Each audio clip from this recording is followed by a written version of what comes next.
there! Nice to have you back in my kitchen. I'm Lexi, I'm the Winter Child Witch, and today, because various reasons, I'm going to show you how to make a witch's front door protection wreath.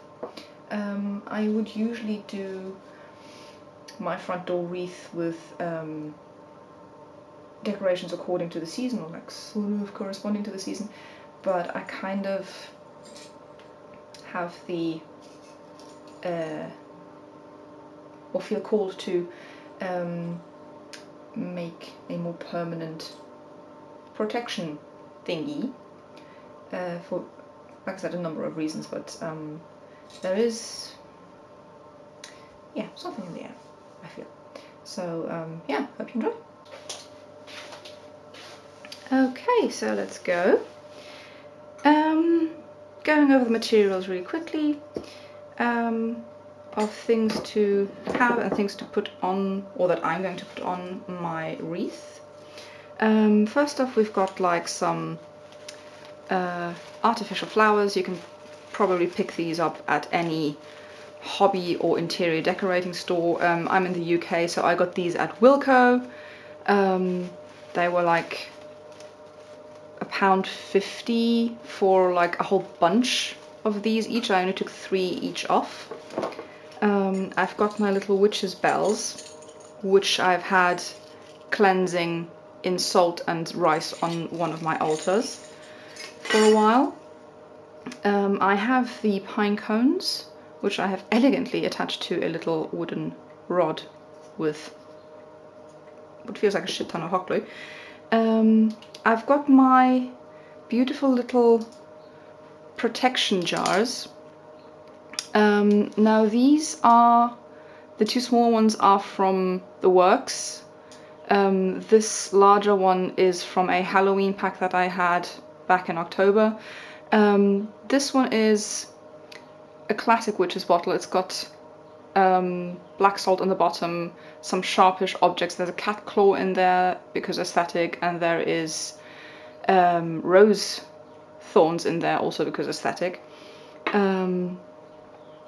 This is, that's obviously protection.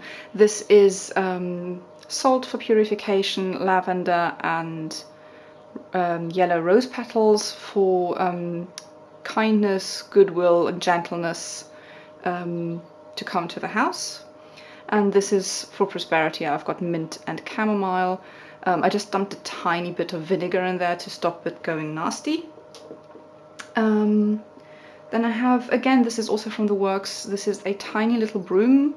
The broom and the bottles came in packs of 6 and 3 for like £1 each, so worth remembering. Then some twine and some thin wire, as well as wire cutters and a pair of scissors. So that's the materials. Right, let's do this. I'm going to start with adding in my flowers. Now you'll want to sort of like fluff these up a little bit, obviously, because they've been slightly squashed, particularly this one. Yeah, that'll do nicely. So I've had this wreath, like I said, for a while, and I usually would have gone with something slightly more in accordance with the seasons, but I kind of feel like I want to change this into like a house protection thing on a more permanent basis. So I'm just going to sort of start poking these into the wreath, if I can poke it through or not. The wreath itself is from Hobbycraft. I got that probably around this time last year, I want to say, because I was in my feng shui phase again, and like in Feng Shui as well as in Witchcraft, interestingly. The front door is quite a big deal. So in Feng Shui you also try to sort of make your front door look nice to invite good energies, which I find quite interesting. Yeah, I'm just tucking these in there to sort of avoid them slipping out again. Yeah, Feng Shui, not dissimilar to Witchcraft in that regard, of sort of like working with the positive energies and kind of manipulating, as it were, your environment to fit your purposes. I'm just kind of like wangle them in here where you want them.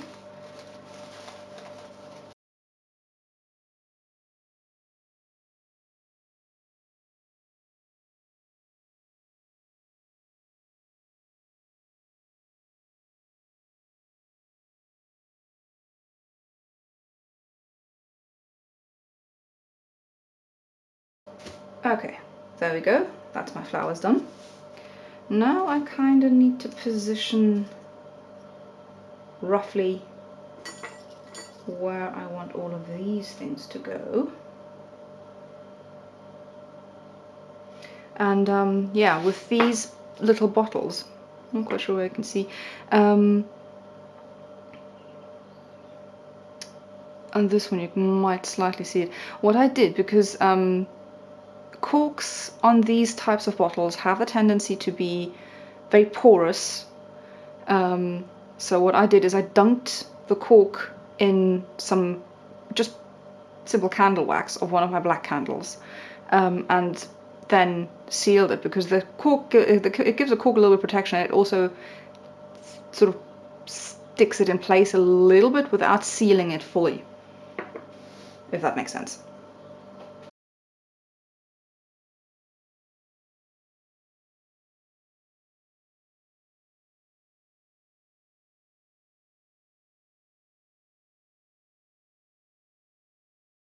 Yeah, I think that works. Okay. Now,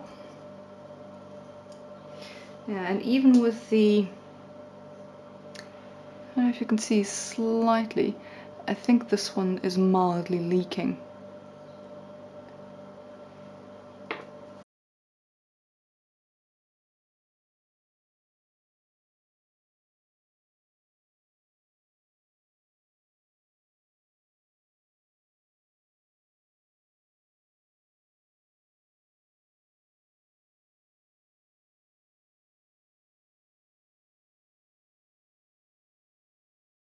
Right, just wrapped it around there slightly. You can obviously, if you want to use the twine for this, you can use the twine for it. But what I'm going to do is I'm going to try and poke this through here, so I can then, it's coming through here nicely, so I can just kind of wrap this around here. So this is stuck on there now in relative invisibility, which is great. So that's the broom done. How am I going to do these?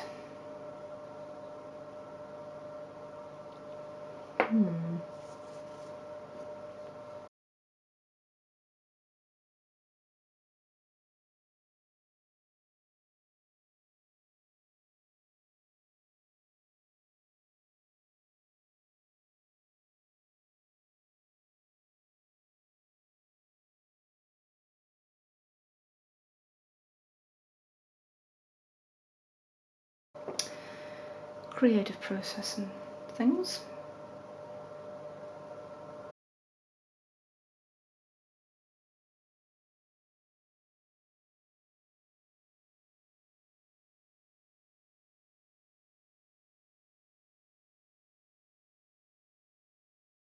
If you're hearing a little jangly sound in the background, that is because there is a little truck selling ice cream, because this is the UK and people are polar bears.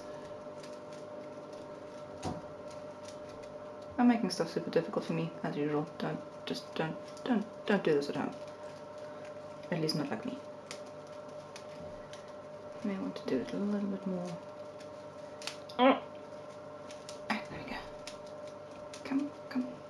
No!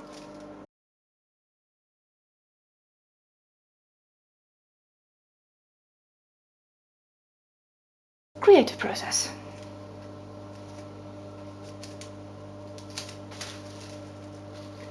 Right, this is hanging there quite nicely. What I'm going to do next is do these, I think. Yeah.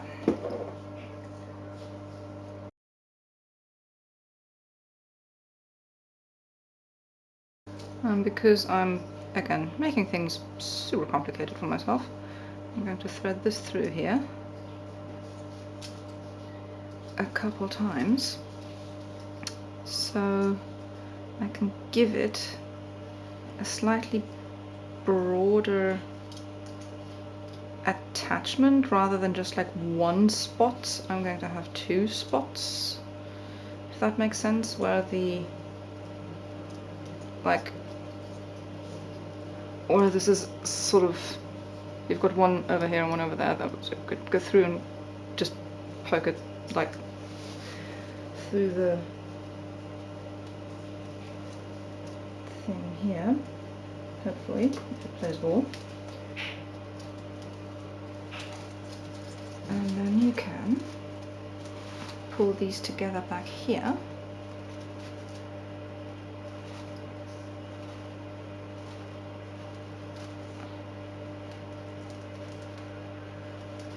Move this out of the way, and then you'll have. It's a little bit, but it's gonna be, yeah, it's fine. It's fine. It's doing pretty much what I wanted to do. Now, with these two, I think I'm going to make myself supremely miserable again by trying to do something really cool, or what I think is pretty cool anyway. And do something like this.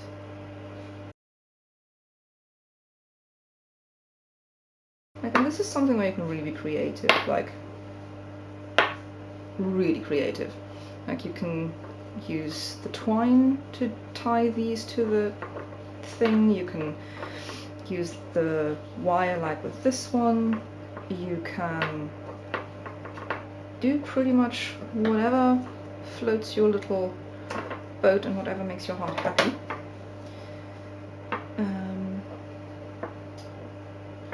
What I'm going to try and do is have these dangle together like that, not too long. So I'm going to try and do something like this.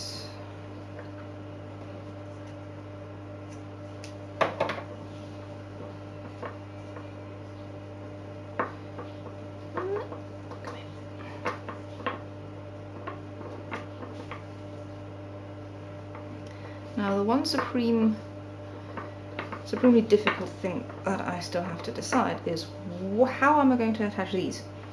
And currently I am leaning quite strongly towards threading them on a piece of twine and attaching them to dangle. Right, here's our two little dangly things. We're going to go right there and dangle around there. But because this one is leaking like hell, this one is too, but not as bad, I'm going to first of all do these. Deepest apologies, my camera has been a little bitch again, so you did not see how I threaded all these lovely little bells onto the threads. I just looped the thread 3 times, so I had 6 strands because I've got 6 bells, and then just tied them in at different heights. Also added a piece of wire in the top, and I'm now going to attempt to thread this wire through here so I can pull this through, and then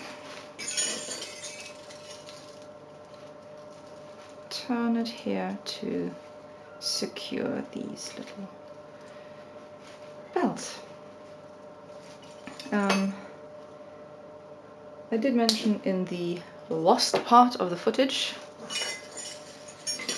that I would have loved to add a little key or two in here, but I just couldn't find any that I liked, so I didn't. Then again, witches make do with what we find and what we have, so there is that.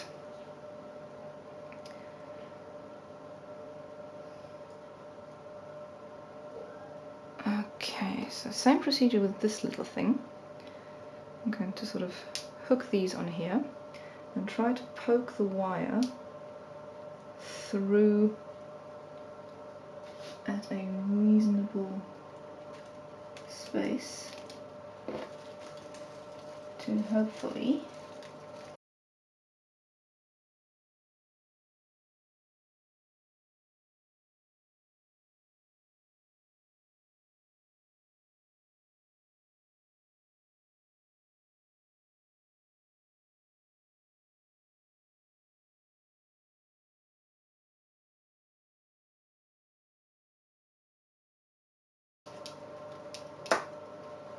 right.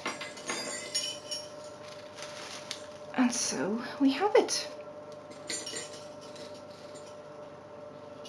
A little wreath with witches' bells. So yeah, that is my front door wreath now. Excuse the slightly bitty footage. Like I said, the threading of the bells got lost because reasons. It's an old camera. I probably really need a new one, but I don't have money to invest in a new camera. I've seen a camera that I would really like, but it's stupid expensive, so I'm gonna have to make do with this one. Oh well. See you next time.